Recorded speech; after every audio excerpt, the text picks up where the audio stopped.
Abdul Muthalib bin Hashim adalah salah seorang tokoh besar di Makkah. Pada suatu masa merasa bahwa putra kesayangannya, Abdullah, sudah waktunya untuk memasuki usia pernikahan. Banyak riwayat yang menceritakan bahwa banyak gadis di kota Makkah yang sangat ingin dipersunting oleh Abdullah. Namun Abdullah bukanlah pemuda biasa dan tidak pula berasal dari keluarga biasa. Dia adalah cucu dari pemimpin Makkah, Hashim bin Abdul Manaf bin Qusay. Abdul Muthalib memiliki kualifikasi yang sangat ketat terkait pendamping putra kesayangannya ini. Abdul Muthalib hanya akan menikahkan Abdullah dengan gadis terbaik dengan nasab terbaik pula. Sosok tersebut ada pada diri Aminah binti Wahab yang berasal dari Bani Zurah. Aminah adalah putri dari pemimpin Bani Zurah yang bernama Wahab bin Abdul Manaf bin Zuhrah bin Kilab. Abdul Muthalib kemudian mendatangi rumah Wahab bin Abdul Manaf untuk mengawinkan Abdullah dengan Aminah yang terkenal akan kesucian dan kesederhanaannya. Dalam majelis itu juga, Abdul Muthalib sendiri mengawini Dalah atau dalam riwayat lain namanya Halah, sepupu Aminah. Dari hasil dua perkawinan yang bersamaan tersebut, dari pasangan Abdul Muthalib dan Dalah, lahirlah seorang bayi yang bernama Hamzah bin Abdul Muthalib. Sementara dari pasangan Abdullah dan Aminah, lahirlah bayi mulia Muhammad bin Abdullah. Kedua anak tersebut kemudian dalam masa pertumbuhannya disusui oleh wanita yang sama. Dia adalah Tsuwaibah. Dalam sebuah riwayat dari Barrah binti Abi Tajrah, Ibnu Sa'ad dalam kitab Al-Tabaqat Al-Kabir menyampaikan, wanita pertama yang menyusui Rasulullah Shallallahu Alaihi Wasallam adalah Tsuwaibah yang merawatnya dengan susu putranya yang dipanggil Masruh beberapa hari sebelum kedatangan Halimah. Dia telah menyusui Hamzah bin Abdul Muthalib sebelumnya dan Abu Salamah bin Abdul Asad al-Makhzumi setelah Nabi. Jika mengacu kepada riwayat di atas, karena Hamzah disusui lebih awal oleh Tsuwaibah, meski dalam riwayat lain banyak digambarkan bahwa Nabi dan Hamzah dibesarkan bersama dan mereka merupakan teman sepermainan semasa kanak-kanak, tapi kemungkinan usia Hamzah sedikit lebih tua dibanding Nabi. Riwayat lainnya yang menyatakan bahwa Hamzah adalah saudara sepersusuan Nabi disampaikan oleh Abu Mulaikah yang berkata, Hamzah bin Abdul Muthalib adalah saudara sepersusuan Rasulullah Shallallahu Alaihi Wasallam. Seorang wanita Arab telah menyusui keduanya. Hamzah sedang disusui oleh seorang wanita dari suku Bani Sa'd bin Bakr dan ibu susuan Hamzah telah menyusui Rasulullah suatu hari ketika beliau bersama diurus ibu susuannya Halimah. Berdasarkan riwayat-riwayat di atas, maka dapat disimpulkan bahwa Hamzah adalah paman sekaligus juga saudara sepersusuan Nabi. Bahkan dalam riwayat lain suatu waktu Rasulullah pernah ditanya mengapa beliau tidak menikahi putri Hamzah yang terkenal akan kecantikannya. Beliau lalu menjawab, sesungguhnya dia adalah putri dari saudara sepersusuanku. Dan tidak tahukah engkau bahwa Allah Subhanahu wa Ta'ala telah menetapkan perkawinan seperti ini haram karena kekerabatan. Demikianlah pada periode selanjutnya dalam pertumbuhan mereka, kedua anak yang usianya berdekatan ini dibesarkan bersama dalam lingkungan kota Makkah. Mereka bermain bersama dan menjadi sahabat karib, serta menempuh jalan kehidupan selangkah demi langkah secara bersama-sama pula. Hanya saja, ketika usia mereka semakin bertambah besar, mereka menempuh jalannya masing-masing. Hamzah mulai bersaing dengan teman-temannya untuk mendapatkan kelayakan hidup dan merintis jalan untuk memperoleh kedudukan di kalangan pembesar-pembesar kota Makkah dan pemimpin-pemimpin Quraisy. Sementara itu, Nabi Muhammad tetap bertahan di lingkungan cahaya ruhani yang mulai menerangi jalannya menuju ilahi. Nabi Muhammad juga tetap mengikuti bisikan hatinya untuk menjauhi kebisingan hidup dan merenung. Beliau sedang mempersiapkan dirinya untuk menyambut dan menerima kebenaran. Meski kedua anak muda itu telah mengambil arah yang berlainan, tetapi tidak sedetik pun hilang dari ingatan Hamzah tentang kemuliaan sahabat, keponakan, dan saudara sepersusuannya itu. Hamzah masih tetap ingat bahwa Nabi Muhammad adalah orang yang bersifat lembut dan berakhlak mulia. Bahkan lebih dari itu semua, dia mengenal Nabi Muhammad sebagai orang yang jujur dan terpercaya, yang mana karena sifatnya ini orang-orang di sekitarnya menjadi mencintai, menghormati, dan memuliakannya. Berbekal dari ingatannya yang tidak pernah lepas ini, maka suatu waktu nanti Hamzah akan memiliki gelar yang melekat padanya hingga akhir zaman, yaitu sebagai Asad Allah, Singa Allah, dan Sayyidusi Syuhada, pemimpin para syuhada, orang-orang yang wafat di jalan Allah. Hamzah bin Abdul Muthalib tumbuh menjadi pria dewasa yang gagah perkasa. Dia dikenal sebagai orang yang aktif, bertubuh kuat, dan ahli memanah. Hamzah memiliki kegemaran berburu. Dengan kesigapannya dia mampu naik turun perbukitan dan pergunungan untuk mencari hewan buruan. Ketika matahari terbenam dia akan pulang kembali ke area pemukiman perkotaan untuk berkumpul bersama orang-orang Quraisy lainnya. Begitulah rutinitas keseharian yang dilakukan oleh Hamzah. Sementara itu Nabi Muhammad pada usianya yang ke-40 diangkat menjadi nabi oleh Allah Subhanahu wa Ta'ala. Selama sekitar 3 tahun periode kenabian, Nabi Muhammad Shallallahu Alaihi Wasallam melaksanakan dakwahnya secara sembunyi-sembunyi sehingga tidak banyak orang yang mengetahuinya, kecuali keluarga dan orang-orang di lingkungan terdekatnya. Meski demikian, bukannya para pembesar Quraisy sama sekali tidak mengetahui hal ini. Mereka tahu, hanya saja mereka tidak terlalu mengambil peduli. Mereka menganggap Nabi Muhammad hanyalah sebatas orang penyendiri yang suka membicarakan tentang Tuhan dan agama. Mereka menganggap Nabi Muhammad hanyalah seperti orang-orang generasi terdahulu, semacam Amr bin Nufail, Qus bin Saidah al-Iyadi, atau Umayyah bin Ash-Shallat, orang-orang saleh yang mengasingkan diri dari keramaian dan meskipun memiliki pengikut jumlahnya pun tak banyak, sehingga tidak menjadi suatu ancaman. Hingga turunlah wahyu kepada Nabi Muhammad Shallallahu Alaihi Wasallam yang berbunyi, dan berilah peringatan kepada kerabat-kerabatmu yang terdekat. Al-Quran Surah Asy-Syu'ara ayat 26. Ayat ini oleh banyak sejarawan Islam sering diartikan sebagai perintah awal untuk berdakwah secara terang-terangan. Setelah menyampaikan risalah kenabian kepada kabilahnya sendiri, Nabi Muhammad Shallallahu Alaihi Wasallam kemudian mendapatkan jaminan perlindungan dari Abu Thalib, pamannya. Sampai kemudian turunlah perintah lanjutan dari Allah Subhanahu wa Ta'ala yang berbunyi, maka sampaikanlah olehmu secara terang-terangan segala apa yang diperintahkan kepadamu, dan berpalinglah dari orang-orang yang musyrik. Al-Quran Surah Al-Hijr ayat 15. Nabi Muhammad semakin gencar menyerukan untuk meninggalkan berbagai khurafat dan kemusyrikan yang biasa dilakukan oleh orang-orang Makkah. Apa yang dilakukan oleh Nabi ini kemudian menyulut kemarahan para pembesar Quraisy. Pagi itu, Hamzah seperti biasa keluar dari rumahnya. Di sisi Ka'bah dia melihat serombongan pembesar dan bangsawan Quraisy yang sedang berkumpul. Lalu dia pun duduk bersama mereka, mendengarkan apa yang sedang mereka bahas. Dan untuk pertama kalinya Hamzah merasa gelisah. Rupanya mereka sedang membicarakan Nabi Muhammad, sahabat, saudara sepersusuan, sekaligus keponakannya itu sendiri. Dari ucapan mereka, tersembur amarah, murka, kebencian, dan kedengkian terhadap Nabi Muhammad. Jika sebelumnya mereka tidak peduli atau pura-pura tidak peduli dan tidak ambil pusing kepada Nabi Muhammad, kali ini mereka menampilkan wajah-wajah yang mengerikan, berang, seolah hendak menerkam. Lama Hamzah menyimak pembicaraan mereka, dan dia hanya tertawa, lalu menuduh mereka terlalu berlebihan dan salah menafsirkan.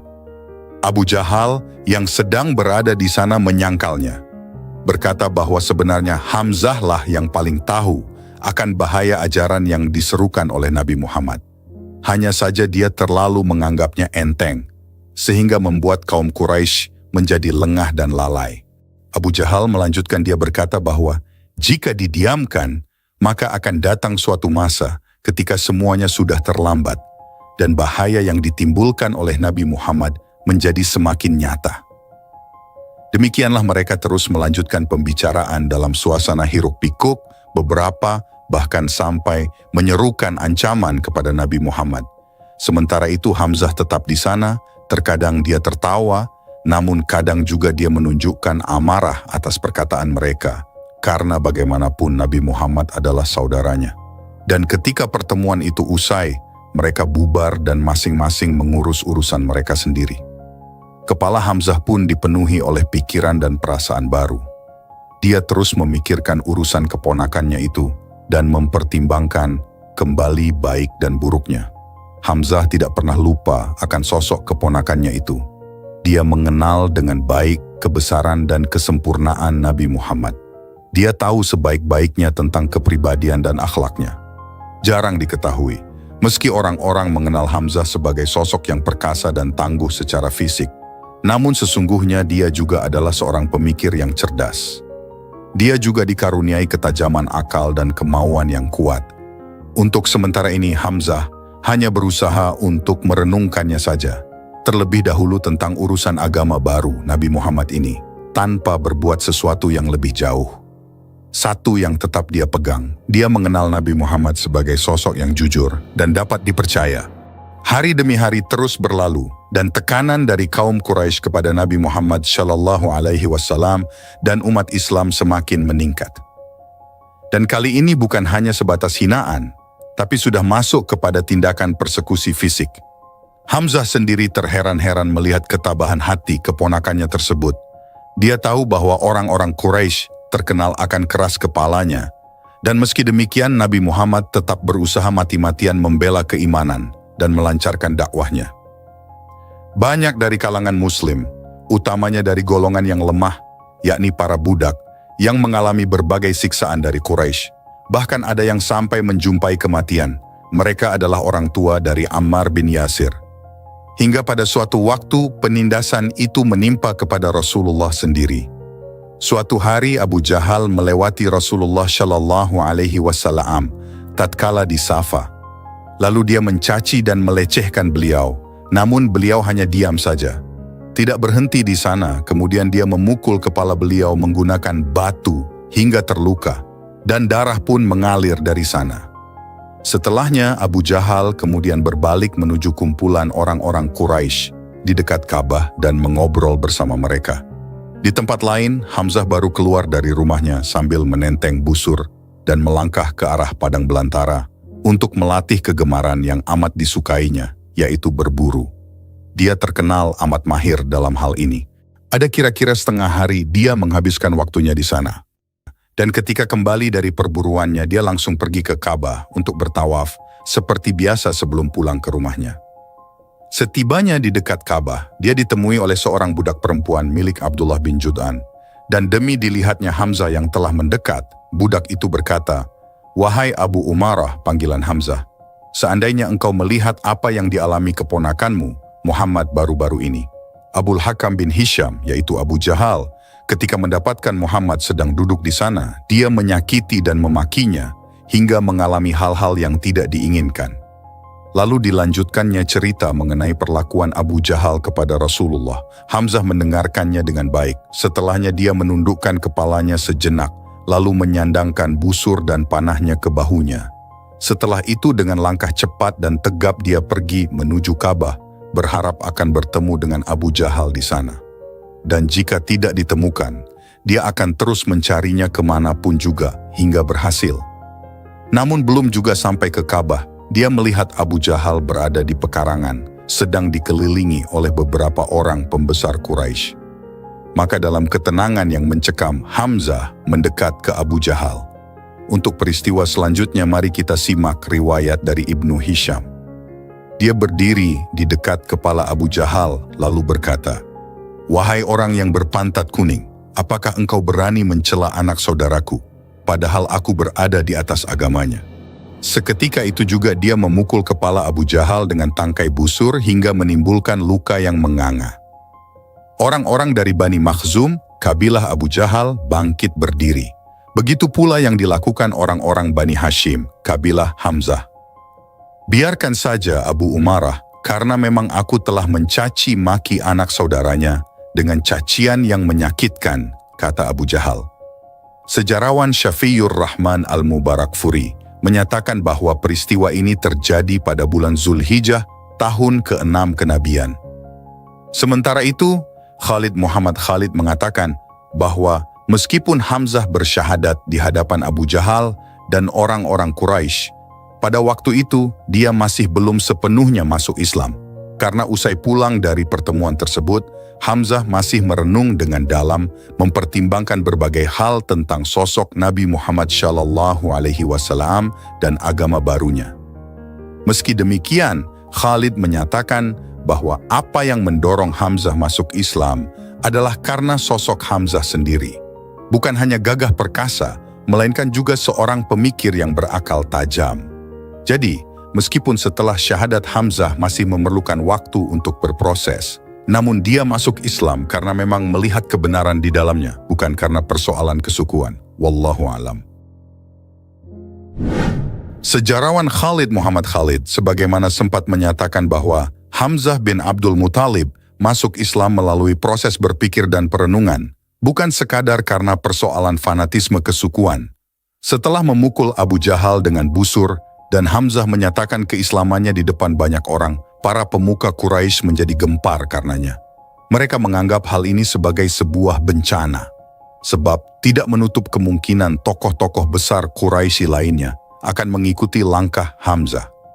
Hamzah kemudian meninggalkan banyak orang itu, memungut busurnya dan berjalan melangkah pulang dengan tegap, namun dengan hati yang muram. Di rumahnya, dia duduk melepas lelah dan membawa dirinya untuk berpikir, merenungkan peristiwa yang baru saja dialaminya. Dia bertanya-tanya kepada dirinya sendiri, memang dia telah menyatakan syahadat di depan umum, namun bagaimana sebenarnya cara seseorang untuk masuk Islam dengan benar? Dan dia pun mempertanyakan pula apakah keputusan yang diambilnya itu benar, sebab pada saat itu dia sedang dalam kondisi emosi dan marah. Hamzah mengingat-ingatnya lagi, bahwa pada awalnya dia tidak rela jika keponakannya diperlakukan secara sewenang-wenang dan dianiaya tanpa adanya pembelaan. Oleh sebab itu, dia maju ke depan untuk membela Nabi Muhammad SAW dan kehormatan Bani Hashim. Namun Hamzah menjadi berpikir ulang, apakah ini cara yang terbaik bagi seseorang untuk meninggalkan agama nenek moyang dan kaumnya, agama yang telah mereka anut sejak lama? Hamzah pun mengakui bahwa sesungguhnya dia juga belum tahu terlalu banyak tentang Islam, hanya gambaran kecilnya saja yang dia tahu. Benar bahwa Hamzah tidak sedikit pun ragu tentang kebenaran dan ketulusan yang dibawa Nabi Muhammad SAW, sebab dia sudah mengenalnya sejak kecil dan mengetahui bahwa tidak mungkin keponakannya itu akan berbohong. Tetapi apakah mengambil keputusan pada saat marah merupakan cara yang tepat? Di satu sisi, Hamzah memang mengakui bahwa di dalam dadanya terpendam rasa hormat terhadap dakwah yang disampaikan oleh keponakannya itu. Dan apabila dia memang ditakdirkan untuk menjadi pembela agama baru ini, maka kapankah sebenarnya waktu yang tepat untuk memasukinya? Apakah pada saat marah, ataukah setelah melalui proses berpikir dan merenung? Demikianlah Hamzah terus merenung dan menimbang. Dia terus memikirkan hal ini selama berhari-hari. Pada siang hari dia kehilangan ketentramannya, dan pada malam hari matanya tidak dapat terpejam untuk tidur. Dan ketika Hamzah berusaha mencari kebenaran dengan menggunakan akal, kebimbangan malah tampil ke depan sebagai penghalang. Hamzah mulai membanding-bandingkan agama lama dengan agama baru ini. Tiba-tiba muncul di dalam dirinya kerinduan terhadap agama nenek moyang yang selama ini biasa dia lakukan. Kenangan tentang Ka'bah dan tradisi-tradisi jahiliyah di sekitarnya menggelayuti pikirannya. Bagaimanapun, meninggalkan agama lama dan pindah ke Islam bagaikan melompati jurang yang lebar. Hamzah mulai memikirkan orang-orang yang lebih dulu darinya untuk masuk Islam. Dia bertanya-tanya, bagaimana bisa orang sedemikian tergesa-gesa untuk meninggalkan agama nenek moyangnya? Maka Hamzah mulai menyesali perbuatannya dengan telah bersyahadat. Meski demikian, perjalanan akalnya tidak terputus dan dihentikan. Dia terus berpikir, hingga kemudian Hamzah merasa bahwa akal pikirannya sendiri tidak mampu menuntaskan kegelisahan hatinya ini. Maka dengan niat keikhlasan dan ketulusan hati, dia pun pergi keluar untuk meminta pertolongan dari yang gaib. Di hadapan Ka'bah, dia menengadahkan wajahnya ke arah langit dan meminta pertolongan kepada kudrat dan nur yang terdapat di alam wujud ini. Dia memohon dan berdoa agar memperoleh petunjuk kepada yang hak dan jalan yang lurus. Sampai detik ini, Hamzah masih juga belum bertemu lagi dengan Nabi Muhammad SAW. Hamzah bin Abdul Muthalib masuk Islam. Maka sekarang mari kita simak perkataan dari Hamzah sendiri mengenai kisah kelanjutannya. Kemudian timbullah sesal di dalam hatiku karena meninggalkan agama nenek moyang dan kaumku.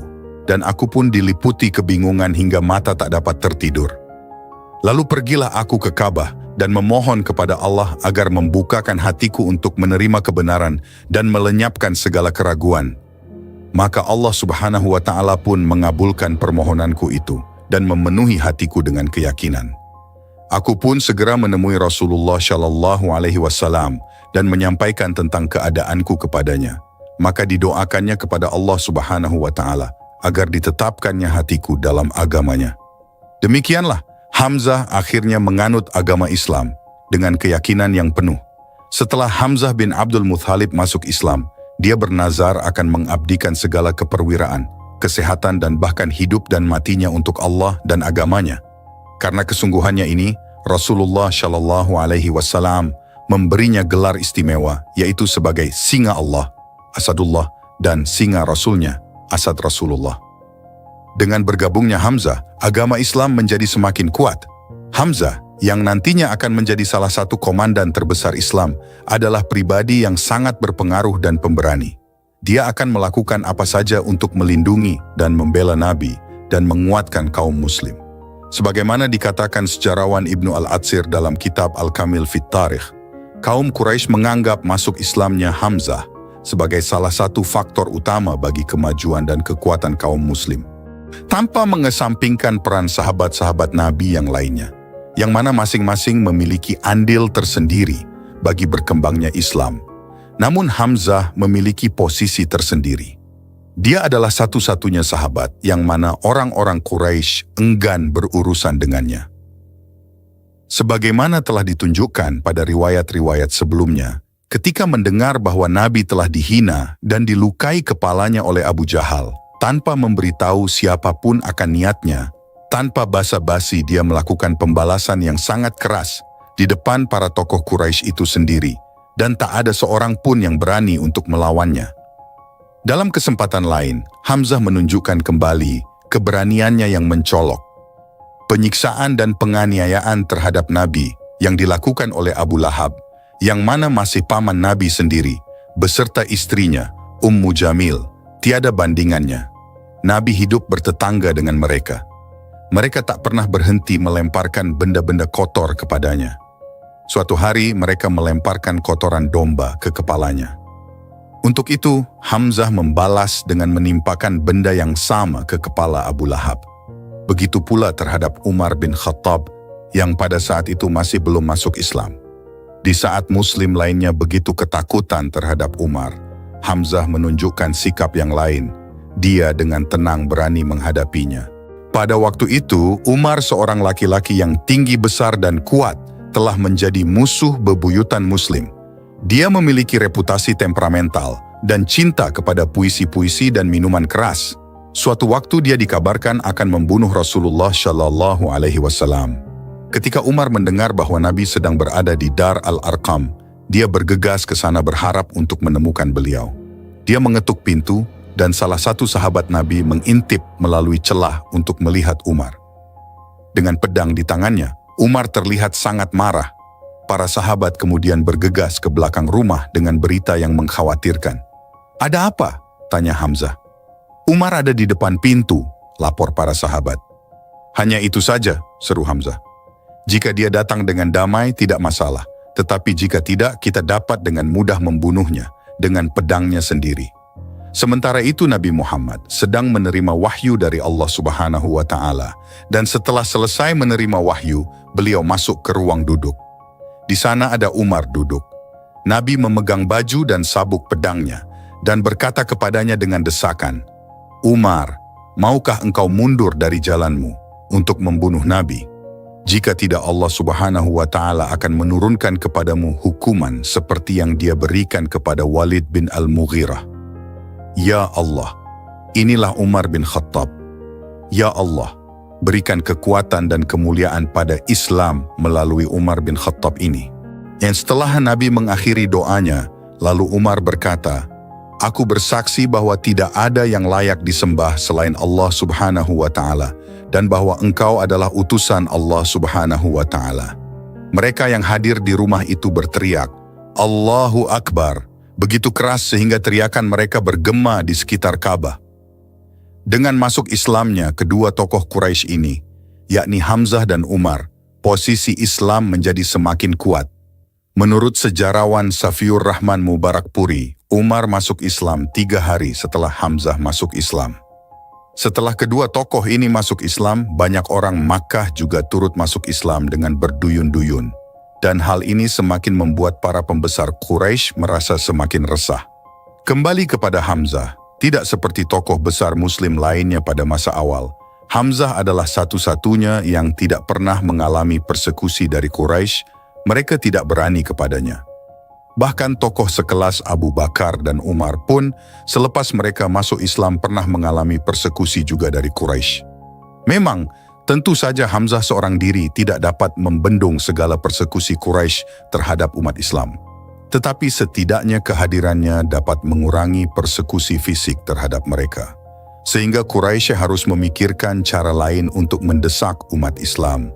Masuk Islamnya orang seperti Hamzah dan minat orang Quraisy yang berpandangan cerah terhadap Islam, ditambah dengan kebebasan yang dinikmati kaum Muslim yang berhijrah ke Ethiopia, semuanya turut menambah kebingungan dan kecemasan para pembesar Quraisy. Mereka pun sangat kecewa karena kegagalan rencananya. Karena itu, mereka memikirkan rencana baru.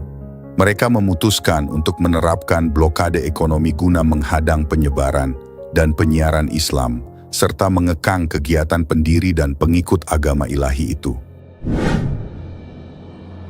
Kaum Quraisy, selain mempersekusi secara fisik kepada kaum Muslim, meningkatkan tekanannya melalui boikot ekonomi.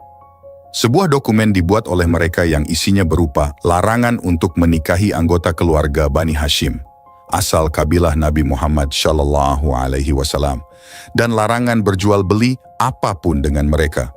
Pemboikotan ini akan dicabut jika Bani Hashim berhasil melarang Nabi Muhammad mengaku dirinya sebagai Nabi, atau Nabi Muhammad sendiri yang mencabut pengakuan kenabiannya. Dokumen tersebut dipajang di depan Ka'bah. Hingga akhirnya setelah ada peristiwa Bai'at Aqabah Kubra, yaitu pernyataan sumpah setia dan perjanjian militer antara orang-orang Yatsrib nama lama Madinah dengan Nabi Muhammad SAW, perintah hijrah bagi kaum Muslim turun. Al-Tabari dalam Tarikh Ar-Rusul wa Al-Muluk menuturkan, setelah Allah memberikan izin kepada Rasulnya untuk berperang dengan menurunkan ayat, dan perangilah mereka supaya jangan ada fitnah dan supaya agama itu semata-mata untuk Allah Subhanahu wa Ta'ala. Al-Quran Surah Al-Anfal ayat 8, dan orang Ansar telah berjanji untuk mendukungnya sesuai dengan ketentuan yang telah aku jelaskan tentang perlindungan. Rasulullah memerintahkan para sahabatnya dari kalangan Muslim yang bersamanya di Makkah untuk hijrah, pergi ke Madinah, dan bergabung dengan saudara-saudara mereka, orang-orang Ansar. Beliau berkata kepada mereka, Allah Subhanahu wa Ta'ala telah memberikan untuk kalian saudara-saudara dan tempat tinggal di mana kalian akan selamat. Mereka pergi dengan berkelompok-kelompok. Rasulullah tetap tinggal di Makkah menunggu Tuhannya memberikan izin untuk meninggalkan Makkah dan pergi ke Madinah. Kaum muslimin Makkah kemudian melakukan hijrah secara bertahap. Dan 2 bulan setelah peristiwa Bai'at Aqabah Kubra, tak seorang pun dari orang-orang mukmin yang tersisa di Makkah kecuali Rasulullah SAW, Abu Bakar dan Ali yang memang diperintahkan untuk tinggal di Makkah.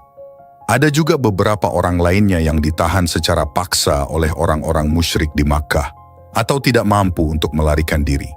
Rasulullah bersama Abu Bakar dan Ali telah mempersiapkan segala sesuatunya untuk hijrah, namun mereka masih menunggu izin dari Allah Subhanahu wa Ta'ala.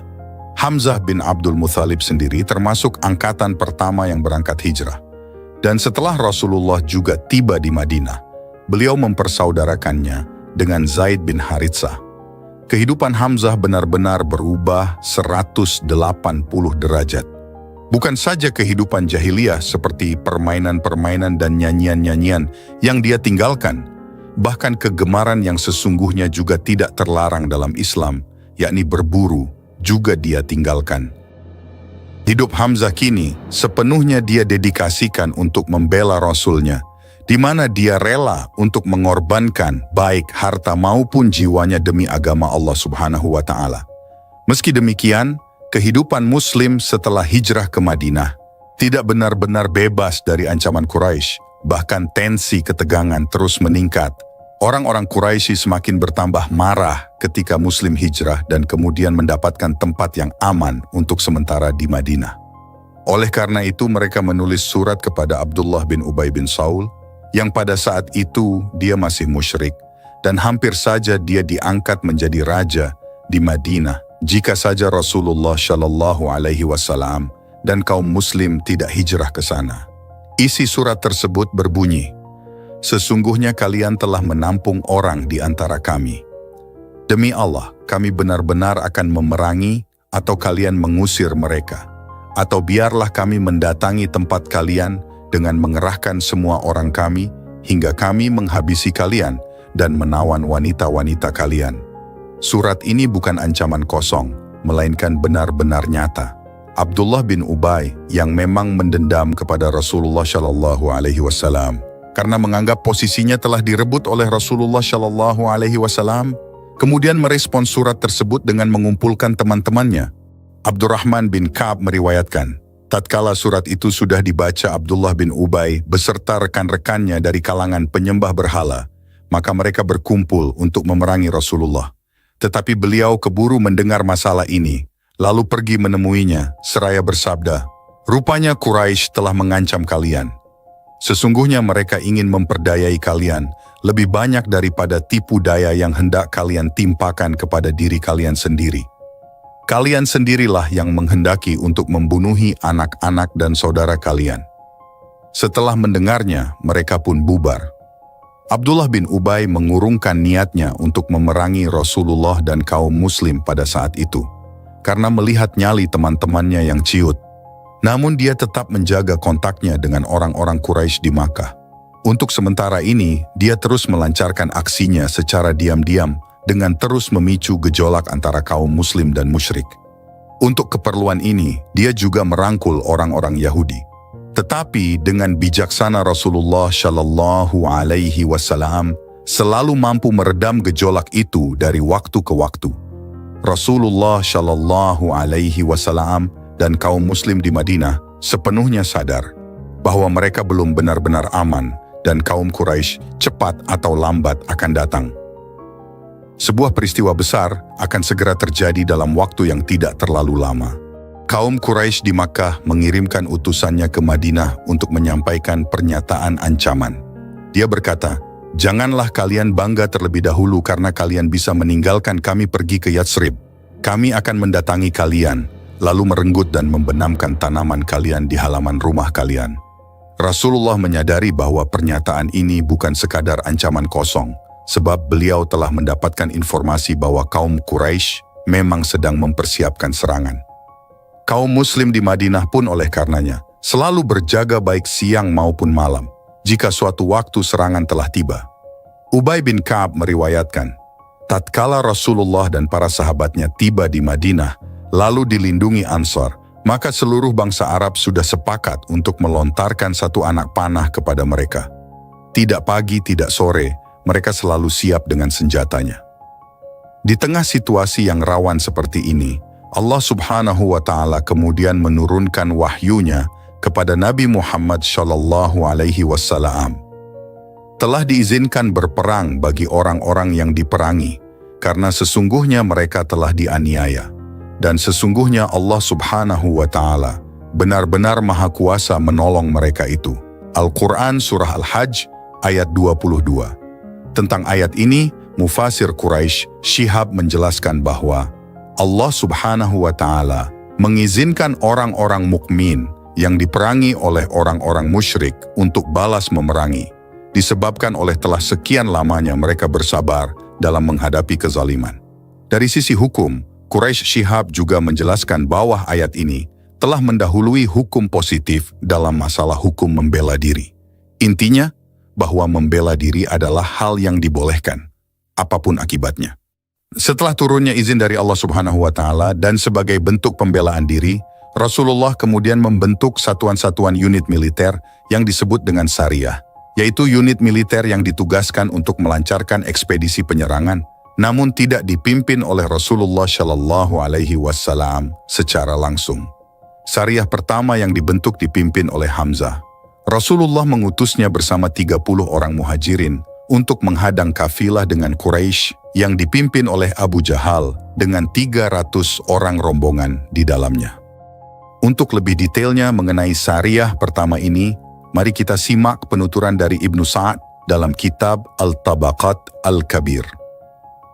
Rasulullah tiba di Al-Madinah pada hari Senin, 12 Rabiul Awal, 24 September 622 Masehi, setelah hijrah dari Makkah. Pendapat umum cenderung menyepakati tanggal ini, tetapi beberapa orang meriwayatkan bahwa beliau tiba pada 2 Rabiul Awal, 14 September 622 Masehi. Rasulullah Shallallahu Alaihi Wasallam mempersiapkan bendera pertama untuk Hamzah bin Abdul Muthalib pada bulan Ramadan, Maret sampai April 623 Masehi. Di bulan ke-7 setelah hijrah Rasulullah Shallallahu Alaihi Wasallam. Ini adalah bendera putih yang dibawa oleh Abdul Marthad Kannaz bin Al-Husain Al-Ghanawi, sekutu Hamzah bin Abdul Muthalib.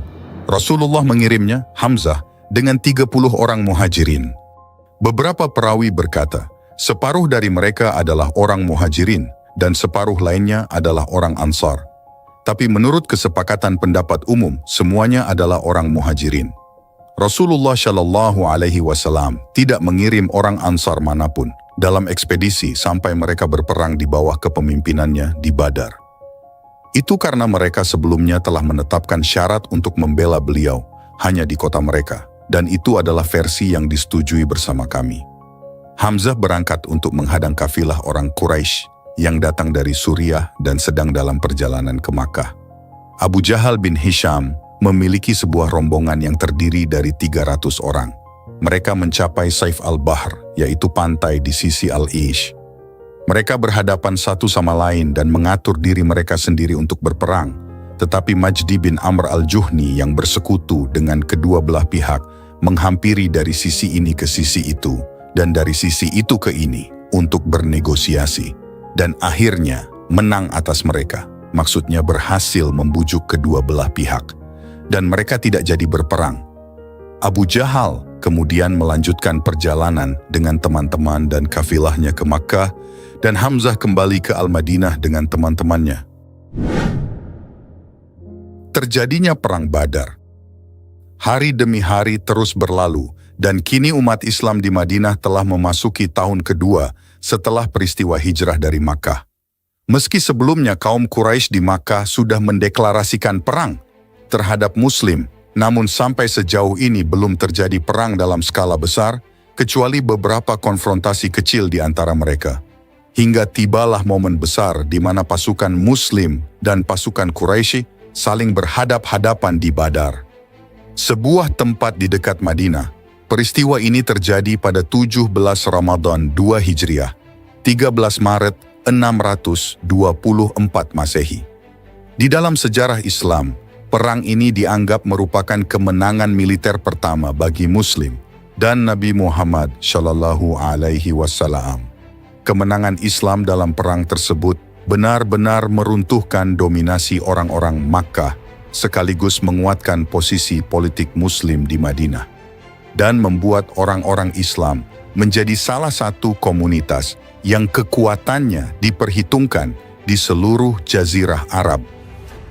Kebangkitan Islam dalam melawan suku Quraisy di Makkah adalah perkembangan penting dalam sejarah militer, agama, dan masyarakat Muslim. Perang Badar juga merupakan tanda bahwa selain sebagai nabi bagi umat Islam, Nabi Muhammad juga merupakan panglima perang yang hebat.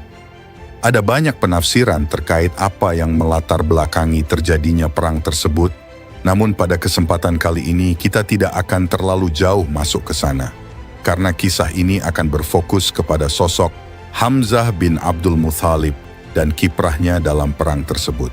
Pagi-pagi sekali, pasukan Quraisy turun dari balik bukit pasir ke gurun Badar. Ketika Nabi melihat mereka, beliau menengadah ke langit seraya berkata, "Ya Allah, kaum Quraisy telah bangkit dengan bangga dan sombong untuk memerangimu dan menyangkal nabimu. Kirimkanlah bantuan yang telah engkau janjikan kepadaku dan hancurkanlah mereka hari ini." Sementara itu, dari sisi musuh, Abu Jahal yang bertindak sebagai jenderal juga berdoa, "Ya Allah, pada hari ini hancurkanlah kelompok itu, Muslim, yang berusaha memutuskan hubungan keibuan, kekerabatan, dan mempercayai perilaku yang salah. Wahai Allah, hari ini bantulah kelompok ini Quraisy yang begitu engkau cintai." Pasukan Quraisy memiliki kekuatan tempur sebanyak sekitar 1.300 orang, sementara itu Muslim hanya memiliki antara 313 atau 317 orang. Ketika kedua pasukan sudah saling berhadapan, sebagaimana perang-perang lainnya, mestilah ada yang berinisiatif untuk memulai peperangan.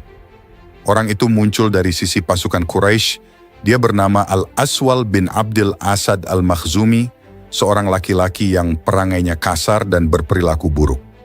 Ketika melihat telaga air yang dibangun pasukan Muslim, dia bersumpah akan melaksanakan salah satu dari 3 hal ini: meminum air dari telaga itu, menghancurkannya, atau terbunuh karenanya. Dia berkata, "Aku berjanji kepada Allah, aku pasti minum dari telaga mereka, atau aku akan menghancurkannya, atau aku mati karenanya."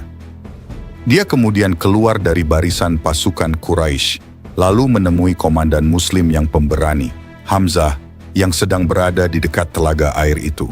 Timbullah pertarungan di antara mereka. Hamzah menebasnya sehingga setengah betis kakinya putus, padahal dia belum mencapai telaga dan dia pun terjengkang. Kakinya mengucurkan darah yang menyembur ke arah kawan-kawannya.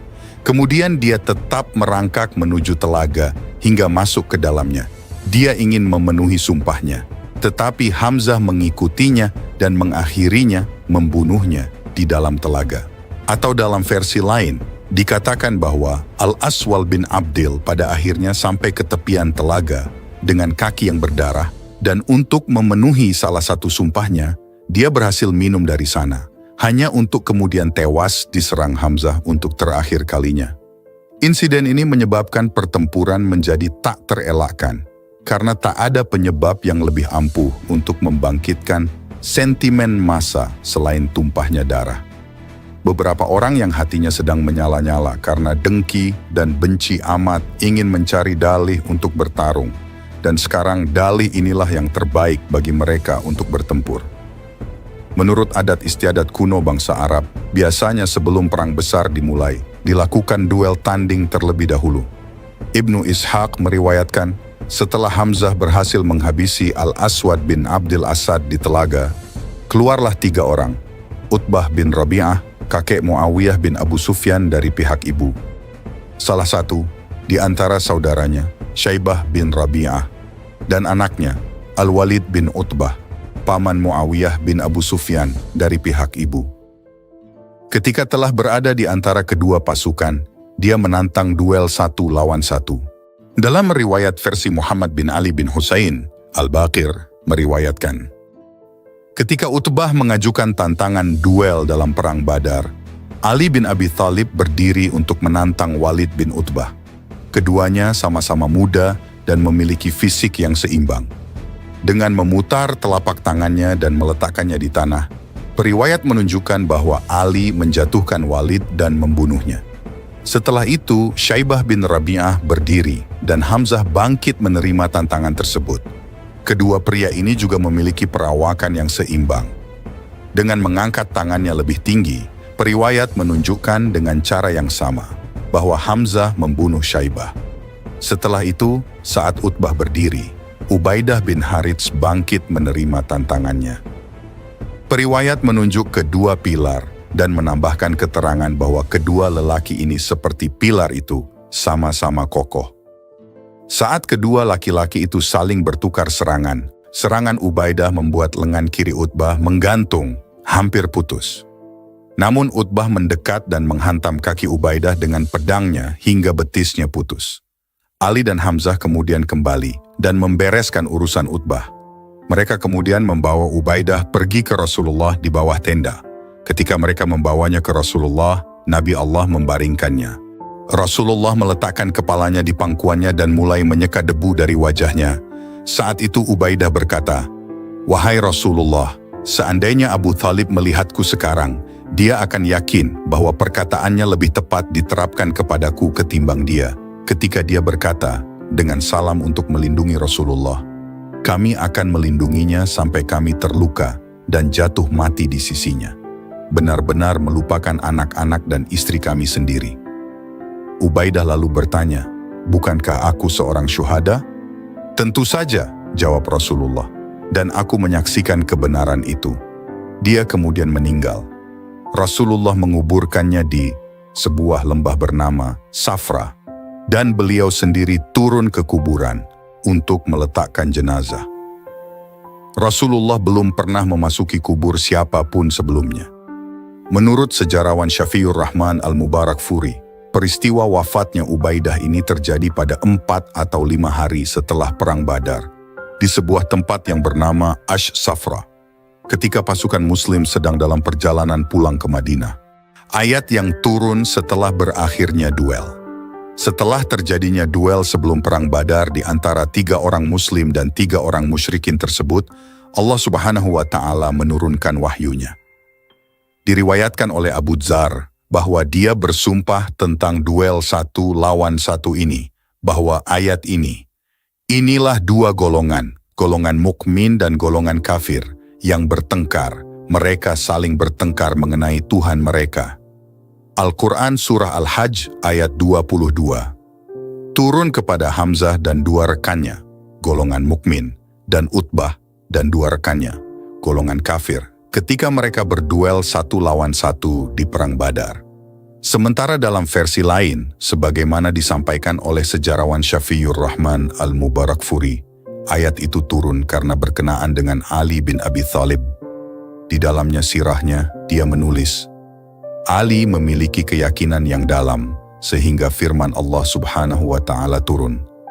Inilah 2 golongan, golongan mukmin dan golongan kafir, yang bertengkar, mereka saling bertengkar mengenai Tuhan mereka. Al-Quran Surah Al-Hajj ayat 22. Ayat ini diturunkan sehubungan dengan orang-orang beriman yang mengakui Tuhan mereka dan berusaha untuk melaksanakan kehendaknya, yaitu pengikut Muhammad di Perang Badar, dan orang-orang yang menyangkal Tuhan mereka dan menentangnya, yaitu orang-orang Quraisy. Berkenaan dengan riwayat-riwayat sebelumnya yang menggambarkan tentang duel tersebut, sejarawan Ja'far Subhani dalam Ar-Risalah menjelaskan bahwa sebagian orang mengatakan bahwa dalam duel ini, masing-masing bertanding dengan lawannya yang seusia. Ali, yang termuda di antara mereka, melawan Walid, paman Muawiyah bin Abu Sufyan dari pihak ibu, yakni Hindun binti Utbah. Hamzah, yang setengah baya, melawan Utbah, kakek Muawiyah dari pihak ibu. Ubaidah, yang tertua dari petarung Muslim, melawan Syaibah, yang tertua dari kalangan Quraisy. Namun, Ibnu Hisham mengatakan bahwa lawan Hamzah adalah Syaibah, sedang lawan Ubaidah ialah Utbah. Marilah kita tinjau kedua pendapat ini, agar kedudukan yang sesungguhnya menjadi jelas. 1. Para sejarawan menulis bahwa Ali dan Hamzah menewaskan lawan iawannya dengan cepat lalu segera membantu Ubaidah dan menewaskan lawannya pula. 2. Di kemudian hari, dalam sepucuk surat yang ditulis Ali setelah menjadi khalifah, yang ditujukan kepada Muawiyah, dia mengingatkannya dalam kata-kata berikut ini. Pedang yang aku gunakan untuk membereskan kakekmu dari pihak ibu, yaitu Utbah, ayah dari Hindun, ibu Muawiyah, pamanmu dari pihak ibu, Walid bin Utbah, dan saudaramu, Hanzalah, masih ada padaku, yakni aku masih memiliki kekuatan yang sama. Surat itu menunjukkan dengan jelas bahwa Ali ikut serta menewaskan Utbah, kakek Muawiyah dari pihak ibu itu. Kemudian, kita juga mengetahui bahwa Ali dan Hamzah membunuh lawan-lawannya dengan cepat. Apabila lawan Hamzah adalah Utbah, maka Ali tak akan mengatakan, "Pedang yang aku gunakan untuk membereskan kakekmu dari pihak ibu." Karena itu, tak dapat dikatakan bahwa lawan Hamzah adalah Syaibah dan lawan Ubaidah adalah Utbah. Lalu, setelah menewaskan lawan-lawannya sendiri, Hamzah dan Ali pergi membunuh Utbah dengan pedang mereka. Wallahu a'lam. Demikianlah, sekarang mari kita lanjutkan kisahnya setelah terjadinya duel tersebut. Kekalahan dalam duel tersebut merupakan pukulan telak bagi pasukan Quraisy dan mereka menjadi marah karenanya. Mereka kemudian menyerang secara serentak dan membabi buta. Pasukan Muslim menghadapi serangan mereka yang dilancarkan secara terus-menerus dan bergelombang. Pasukan Muslim menerapkan strategi defensif yang mana cukup ampuh untuk menjatuhkan korban di pihak musuh. Akhir dari Perang Badar. Singkat cerita, pasukan Muslim memperoleh kemenangan yang telak dalam Perang Badar. Jumlah Muslim yang tewas hanya 14 orang, 6 dari Muhajirin dan 8 dari Ansyar. Sementara itu, korban tewas pasukan Quraisy Makkah sebanyak 70 orang dan 70 lainnya menjadi tawanan perang, yang mana kebanyakannya adalah para pemuka Quraisy. Kembali kepada kisah tentang Hamzah, setelah perang berakhir, salah satu pemuka Quraisy, Umayyah bin Khalaf, mantan Tuan Bilal bin Rabah sewaktu masih di Makkah, yang kini menjadi tawanan perang, memberikan kesaksiannya tentang Hamzah. Abdurrahman bin Auf meriwayatkan, Umayyah bin Khalaf pernah bertanya kepadanya, "Wahai Abdul Ilah, siapakah orang yang menandai dadanya dengan bulu burung unta dalam Perang Badar?" "Dia adalah paman Rasulullah Shallallahu Alaihi Wasallam. Dia adalah Hamzah bin Abdul Muthalib," jawab Abdurrahman bin Auf. Umayyah kemudian berkomentar, "Dialah yang paling banyak menimpakan bencana besar kepada kami." Dalam riwayat versi lainnya, Harits Taimi meriwayatkan, pada Perang Badar, Hamzah bin Abdul Muthalib membedakan dirinya dengan memakai bulu burung unta. Salah seorang musyrikin bertanya, "Siapakah orang yang menandai dirinya dengan bulu burung unta itu?" "Dia adalah Hamzah bin Abdul Muthalib," jawabnya. Orang itu kemudian berkomentar, "Dialah yang paling banyak menimpakan bencana besar kepada kami." Setelah genap 1 tahun Perang Badar dengan niat untuk membalas dendam atas kekalahan mereka, kaum Quraisy Makkah tengah bergerak untuk melancarkan serangan balik ke Madinah. Tidak kurang dari 3.000 prajurit Quraisy bersama sekutu-sekutu mereka dan beberapa kabilah kecil melakukan perjalanan ke arah Madinah. Panglima pasukan Quraisy, Abu Sufyan bin Harb, membawa serta kaum wanita agar mereka bisa memberi semangat kepada para pasukan karena jika sampai mereka kalah lagi, maka kehormatan dan nama baik mereka akan runtuh sudah. Adapun jumlah wanita yang ikut ini sebanyak 15 orang.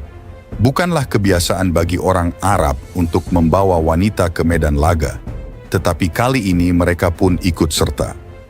Menurut rencana, mereka harus berjalan di antara barisan tentara sambil memukul gendang dan membangkitkan semangat kaum pria untuk membalas dendam dengan membacakan syair-syair dan pidato-pidato. Mereka sengaja membawa kaum wanita itu untuk menghalangi anggota tentara mereka sendiri melarikan diri dari medan pertempuran, karena melarikan diri berarti membiarkan kaum wanita itu untuk ditawan musuh, dan orang Arab tidak akan menyerah kepada aib semacam itu. Hewan pengangkut dalam pasukan Quraisy ini adalah 3.000 unta. Penunggang kuda mereka 200 orang, yang disebar di sepanjang jalan yang mereka lalui. Sementara itu, yang mengenakan baju besi terdapat 700 orang. Sementara posisi panglima pasukan secara keseluruhan dipegang oleh Abu Sufyan, komandan pasukan berkudanya adalah Khalid bin Al-Walid yang dibantu oleh Ikrimah bin Abu Jahal. Adapun bendera perang mereka diserahkan kepada Bani Abdiddar. Dalam perang kali ini, para pemuka Quraisy memiliki 2 target utama yang mesti dibunuh, yaitu Nabi Muhammad Shallallahu Alaihi Wasallam dan Hamzah bin Abdul Muthalib. Atau dalam versi lain disebutkan juga Ali bin Abi Thalib, karena meskipun masih muda, namun dia telah membunuh tokoh besar Quraisy pada Perang Badar. Banyak budak yang bergabung dalam pasukan Quraisy karena janji-janji yang menggiurkan, termasuk Wahsy bin Harb, budak asal Ethiopia milik Jubair bin Mut'im, yang memiliki kemahiran luar biasa dalam memainkan lembing. Dia telah diberi janji akan memperoleh kemerdekaan apabila berhasil membunuh salah seorang dari 3 tokoh besar Islam, yakni Muhammad, Hamzah, atau Ali. Keikutsertaan Wahsy bin Harb akan menjadi faktor kunci bagi kemenangan pasukan Quraisy.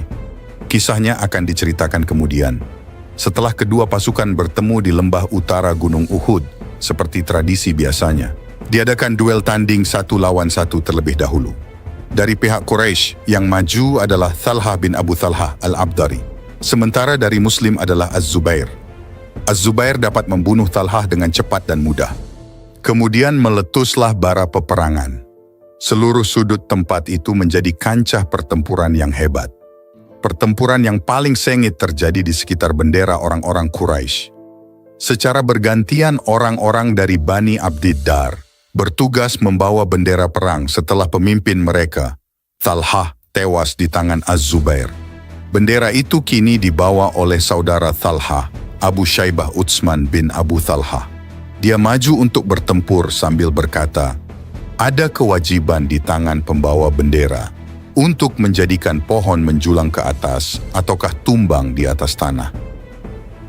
Seketika Hamzah langsung menyongsongnya di depan, menebasnya dengan sekali tebasan di bagian pundak sampai tangannya terputus.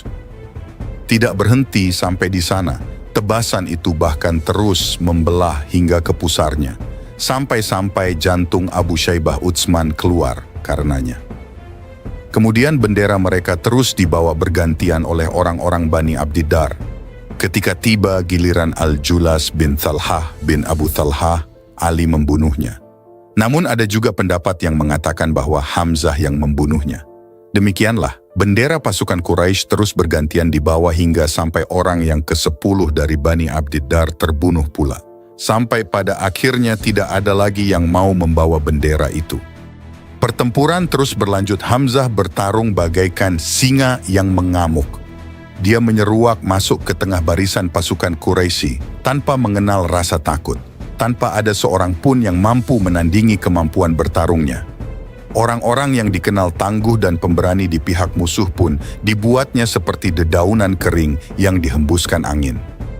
Hamzah terus maju ke depan menerjang dan mengejar tokoh-tokoh musuh. Sementara itu, di balik keramaian seseorang terus mengintai, bersembunyi dalam kesunyian. Orang ini tidak terlibat dalam pertempuran besar, melainkan terus bersembunyi di balik batu atau pohon, memperhatikan Hamzah dari kejauhan.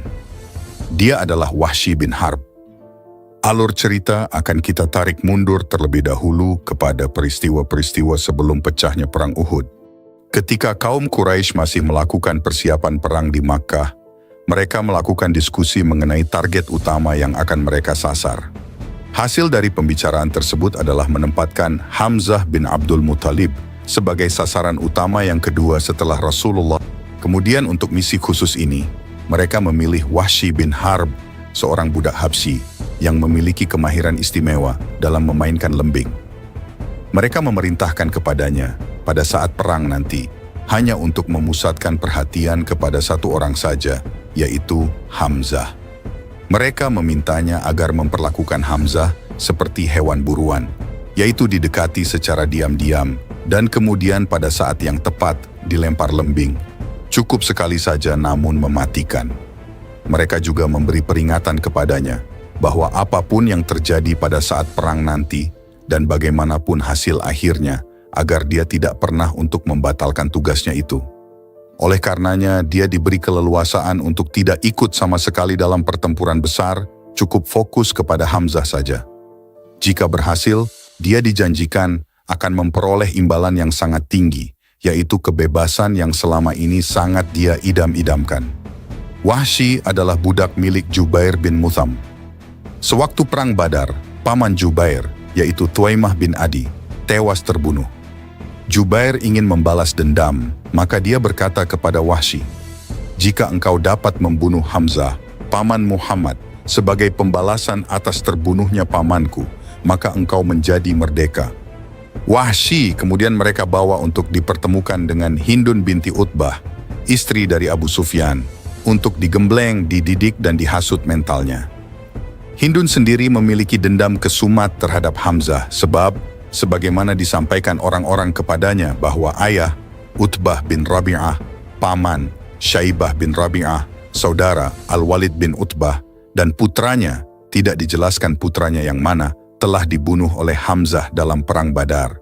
Oleh karena itu, maka tidak mengherankan jika Hindun sangat membenci Hamzah, dan di antara orang-orang Quraisy lainnya, tidak peduli dia lelaki atau perempuan, Hindun adalah yang paling giat dan keras untuk menghasut orang-orang agar mau berperang. Tujuannya semata adalah agar dapat membunuh Hamzah, berapapun harga yang mesti dia bayar. Pada awalnya, Hindun meminta Wahsy untuk membunuh salah satu dari 3 orang, yaitu Rasulullah, Hamzah, atau Ali bin Abi Thalib. Namun Wahsy menjawabnya, "Aku sama sekali tak dapat mendekati Muhammad, karena para sahabatnya lebih dekat kepadanya ketimbang siapapun lainnya, sementara Ali amat awas di medan pertempuran." Namun Hamzah terlalu galak, sehingga sementara bertempur, dia tak memperhatikan ke sisi lain, dan mungkin aku dapat menjatuhkannya dengan suatu muslihat atau menyergapnya ketika lengah.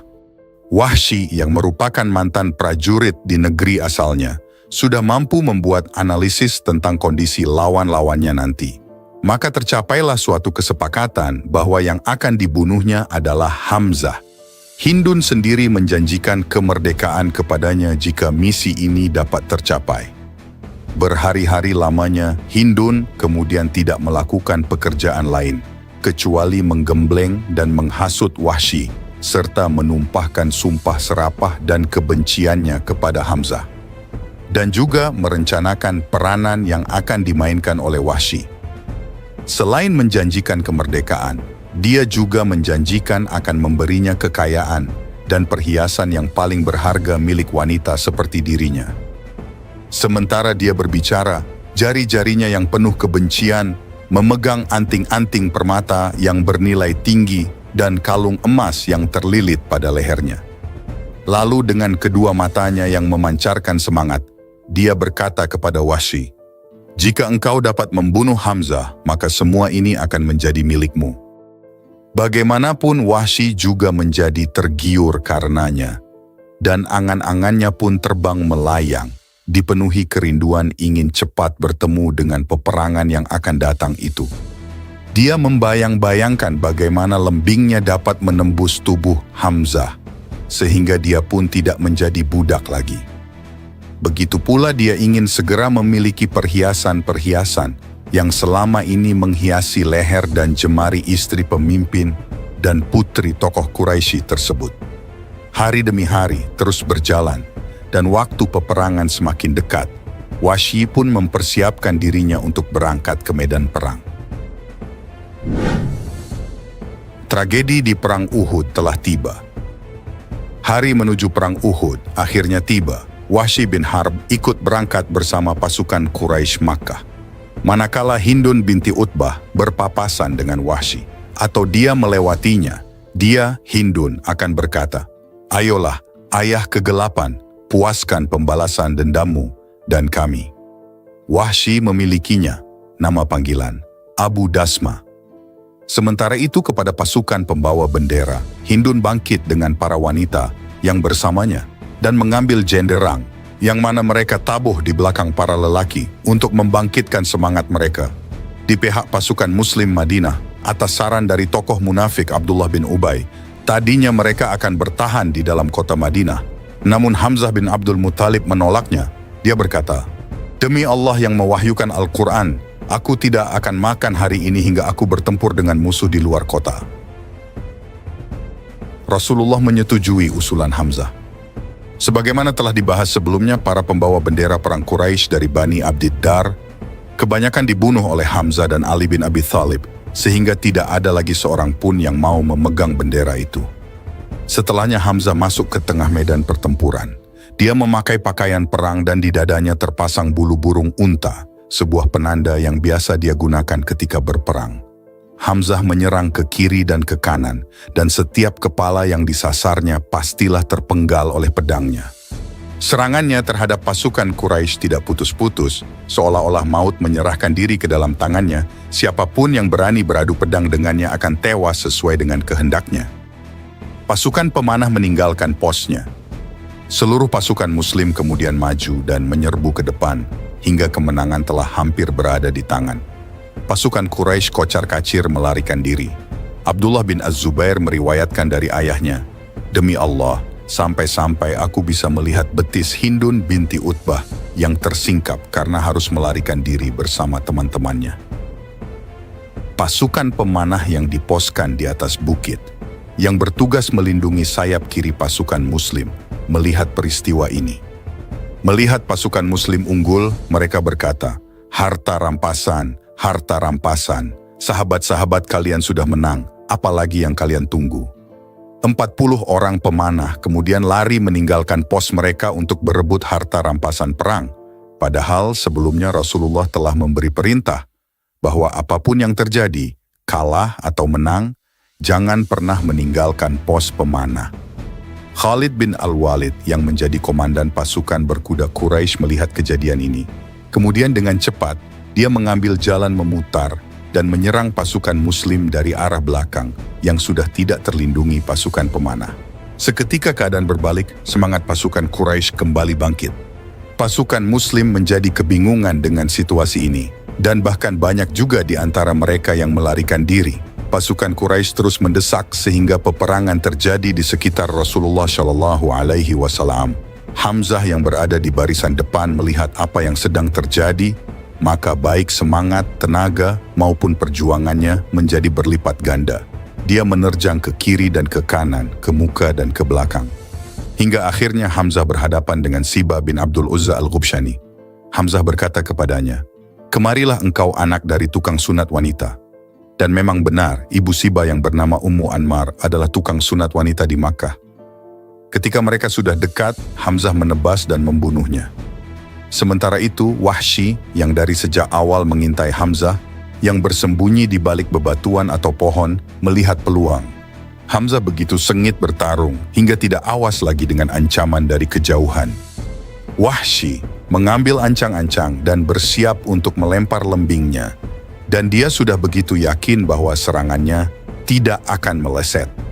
Dia melempar lembingnya tanpa keraguan ke arah Hamzah.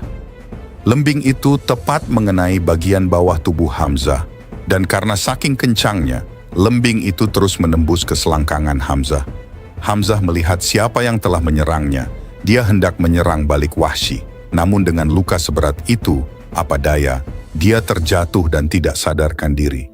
Wahsy membiarkan Hamzah sampai wafat di sana. Dia kemudian mendekati Hamzah, mencabut kembali lembingnya dan kembali ke kamp pasukan Quraisy. Dia merasa misinya telah tercapai dan sudah tidak ada urusan apa-apa lagi di sana, sesuai dengan perjanjiannya dengan kaum Quraisy sejak awal.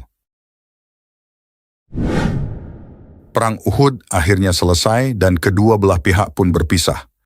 Pada perang kali ini, kerugian kaum Muslim 3 kali lebih besar ketimbang Quraisy. Ini adalah satu-satunya perang di antara Muslim Madinah dan Quraisy Makkah, di mana Muslim tidak memenanginya. Korban dari pihak Muslim sebanyak 70 orang, yang kebanyakan berasal dari kaum Ansar. Rinciannya adalah kaum Ansar sebanyak 65 orang, Muhajirin 4 orang, dan Yahudi 1 orang. Mengenai orang Yahudi ini, dia bernama Mukhairik. Dia satu-satunya orang Yahudi yang mau ikut dalam perang Uhud. Sementara korban dari pihak Quraisy, menurut Ibnu Ishaq jumlahnya hanya 20 orang. Sebelum pulang ke Makkah, para wanita Quraisy menyempatkan diri untuk mencari-cari jenazah para syuhada Muslim yang terbunuh. Ibnu Ishaq meriwayatkan dari Saleh bin Kaisan, Hindun binti Utbah, dan para wanita yang bersamanya berhenti untuk memutilasi jenazah para sahabat Nabi. Mereka memotong telinga dan hidung mereka, dan Hindun membuatnya menjadi gelang kaki dan kalung, dan memberikan gelang kaki dan kalung serta liontinnya, yaitu perhiasan-perhiasan yang sebelumnya telah dia janjikan, kepada Wahsy, pembunuh Hamzah, budak Jubair bin Mut'im. Dia memotong dan mengeluarkan hati Hamzah dan mengunyahnya, tetapi dia tidak mampu menelannya dan membuangnya. Lalu dia menaiki batu yang tinggi dan berteriak sekeras mungkin. Kami telah membayarmu kembali atas kekalahan pada perang Badar, dan perang yang mendatangkan perang selalu disertai kekerasan. Aku tidak tahan kehilangan Utbah ayahku, juga saudara laki-lakiku dan pamannya dan anak sulungku. Aku telah melaksanakan pembalasanku dan memenuhi sumpahku. Engkau, wahai Wahsy, telah meredakan rasa terbakar di dadaku. Aku akan berterima kasih kepada Wahsy sepanjang hidupku, sampai tulangku membusuk di kuburan. Hindun binti Uthathah bin Abbad bin Al-Muthalib membalasnya, engkau dipermalukan di Badar, dan setelah Badar, wahai putri seorang laki-laki tercela, yang hebat hanya dalam kekafiran. Allah membawamu pada dini hari, seorang lelaki tinggi dan berkulit putih dari Bani Hashim. Semua orang menebas dengan pedang tajamnya, Hamzah singaku dan Ali elangku. Saat Syaibah, paman Hindun, dan ayahmu berencana menyerangku. Mereka membuat merah dada mereka dengan darah. Maksudnya Ali dan Hamzah telah membunuh ayah dan paman Hindun pada perang Badar. Sumpah jahatmu adalah sumpah yang terburuk. Hindun binti Utbah juga berkata, aku melaksanakan pembalasanku kepada Hamzah di Uhud. Aku membelah perutnya untuk mendapatkan hatinya. Perbuatan ini mengangkat dariku penderitaan apa yang telah aku rasakan. Tentang kesedihan yang membakar dan rasa sakit yang luar biasa. Perang akan menghantammu dengan sangat keras. Datang kepadamu sebagaimana singa yang menyerang. Al-Hulais bin Zabban, yang saat itu adalah komandan tentara kulit hitam, melewati Abu Sufyan sambil menusuk bagian pinggir mulut Hamzah dengan ujung tombaknya, berkata, rasakan itu, engkau pemberontak. Hulais berseru, wahai Bani Kinanah, apakah ini pemimpin Quraisy yang bertindak seperti itu kepada sepupunya yang sudah meninggal seperti yang kalian lihat? Dia berkata, membuat kalian bingung. Jadikanlah masalah ini rahasia, karena ini adalah kesalahan. Ketika Abu Sufyan hendak berangkat pulang, dia naik ke puncak gunung dan berteriak dengan keras, kalian telah melakukan pekerjaan yang bagus. Kemenangan dalam perang berjalan bergantian. Hari ini sebagai gantinya hari, perang Badar. Tunjukkan kehebatanmu, Hubal, yaitu membela agama kalian.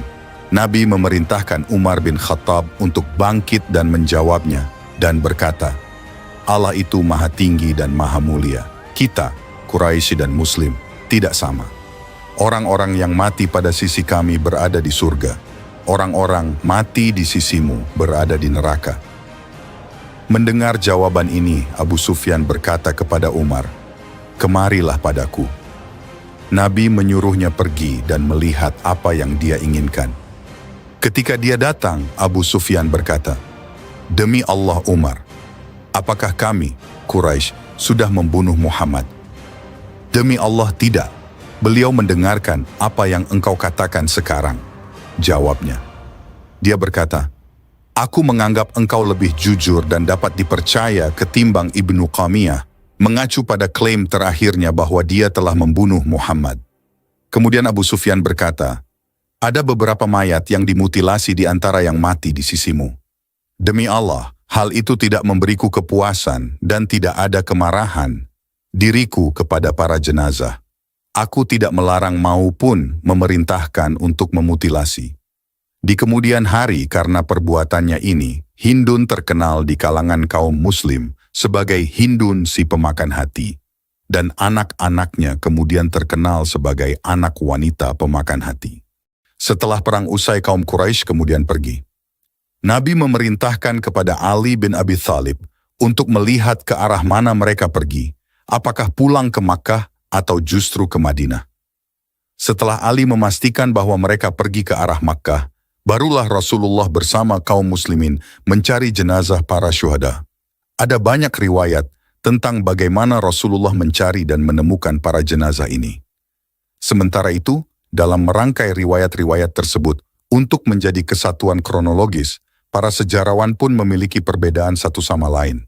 Dengan demikian, kami akan mencoba mengkombinasikan kronologi yang berkenaan dengan Hamzah bin Abdul Muthalib berdasarkan pemaparan dari sejarawan klasik Ibnu Ishaq dan sejarawan kontemporer Khalid Muhammad Khalid dan Syafi'ur Rahman Al-Mubarakfuri.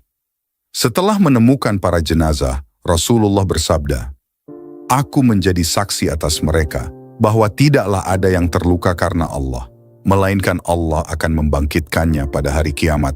Lukanya berdarah, warnanya warna darah, namun baunya adalah bau minyak kesturi." Setelahnya Rasulullah mencari jenazah Hamzah, Jabir bin Abdullah meriwayatkan, saat mereka kembali ke medan perang Uhud, Rasulullah tidak dapat menemukan Hamzah. Seseorang berkata, "Aku melihatnya di dekat pohon itu waktu masih hidup, saat dia berkata, 'Aku adalah singa Allah dan singa Rasul-Nya. Ya Allah, aku melepaskan diriku dari apa yang telah dilakukan orang-orang itu, Abu Sufyan dan yang lainnya. Dan aku mencari pengampunan dari apa yang telah dilakukan orang-orang ini, yaitu para muslim, mengacu kepada perilaku mereka sendiri yang menyebabkan kekalahan.'" Rasulullah pergi ke arah itu dan mulai menangis ketika melihat dahi Hamzah. Namun, ketika Rasulullah melihat bagaimana jenazah Hamzah dimutilasi, beliau menangis sejadi-jadinya. Rasulullah kemudian bertanya, "Apakah tidak ada kafan?" Salah seorang Ansar berdiri dan menghamparkan selendang ke tubuhnya. Setelah itu Rasulullah bersabda, "Di hadapan Allah, Hamzah akan menjadi pemimpin dari seluruh syuhada pada hari kiamat." Ibnu Mas'ud meriwayatkan, "Kami tidak pernah melihat Rasulullah SAW dalam keadaan menangis lebih sesenggukan daripada tangisnya atas Hamzah bin Abdul Muthalib. Beliau memeluknya, kemudian berdiri di sampingnya. Beliau menangis lagi hingga terisak-isak." Khabbab bin Arat meriwayatkan, "Aku menyaksikan pemakaman Hamzah ketika kami tidak dapat menemukan apapun untuk menutupi tubuhnya selain sehelai selendang. Namun, selendang itu sangat kecil. Ketika kami menutupi kakinya, kepalanya akan terlihat. Dan ketika kami menutupi wajahnya, kakinya yang akan terlihat. Kami akhirnya menutupi kepalanya dan meletakkan rumput idkhir di atas kakinya." Abu Hurairah meriwayatkan, Rasulullah berdiri di dekat tubuh Hamzah bin Abdul Muthalib ketika dia syahid. Pemandangan itu lebih menyakitkan dari yang pernah dia saksikan karena tubuhnya telah dimutilasi dengan kejam. Rasulullah mengucapkan kata-kata yang kurang lebih seperti ini, "Semoga Allah Subhanahu wa Ta'ala menghujani rahmatnya kepadamu. Setahuku, engkau adalah orang yang menjaga ikatan kekeluargaan dan selalu melakukan perbuatan baik. Demi Allah, jika bukan karena itu akan menyebabkan duka tambahan bagi keluargamu, aku lebih suka meninggalkanmu dalam kondisi ini, agar Allah membangkitkanmu dari perut hewan liar yang akan memakan jenazahmu." Rasulullah kemudian menambahkan, "Camkan ini, aku bersumpah demi Allah untuk membalaskan dendamu. Aku akan memutilasi 70 orang kafir seperti yang telah mereka lakukan kepadamu." Saat itulah Jibril datang dengan ayat berikut ini, "Dan jika engkau memberikan balasan, maka balaslah dengan balasan yang sama dengan siksaan yang ditimpakan kepadamu. Akan tetapi jika engkau bersabar, sesungguhnya itulah yang lebih baik bagi orang-orang yang sabar." Al-Quran Surah An-Nahl ayat 16. Rasulullah kemudian membayar penebusan karena tidak memenuhi sumpah dan menahan diri untuk tidak melakukannya pembalasan. Meski demikian, sejarawan Khalid Muhammad Khalid tidak menyebutkan riwayat seperti di atas, yakni Rasulullah bersumpah akan membalas memutilasi orang-orang kafir. Senada, bahkan Agilaum, penerjemah sirat Rasul Allah Ibnu Ishaq, meragukan kebenaran hadis di atas. Menurutnya itu sudah ditambah-tambahkan. Sebaliknya, Khalid Muhammad Khalid justru menyebutkan bahwa yang menyumpah adalah para sahabat yang melihat jenazah Hamzah. Mereka berkata, "Demi Allah, sekiranya pada suatu waktu nanti kita diberi kemenangan oleh Allah terhadap mereka, akan kita cincang mayat-mayat mereka, seperti yang belum pernah dilakukan oleh seorang Arab pun." Barulah kemudian turun ayat seperti yang diriwayatkan dalam hadis di atas. Gugurnya Hamzah bin Abdul Muthalib dalam perang Uhud meninggalkan luka mendalam bagi Nabi Muhammad SAW dan seluruh umat Islam. Kehilangan sosok paman dan sahabat setia yang begitu berani dan teguh dalam imannya merupakan ujian berat bagi Rasulullah Shallallahu Alaihi Wasallam. Air mata yang menetes dari mata Rasulullah Shallallahu Alaihi Wasallam mencerminkan duka dan rasa kehilangan yang mendalam. Beliau kehilangan seorang sahabat dan pelindung yang selalu setia mendampinginya dalam perjuangan dakwah Islam. Namun di tengah duka, Rasulullah Shallallahu Alaihi Wasallam menunjukkan keteguhan imannya yang luar biasa.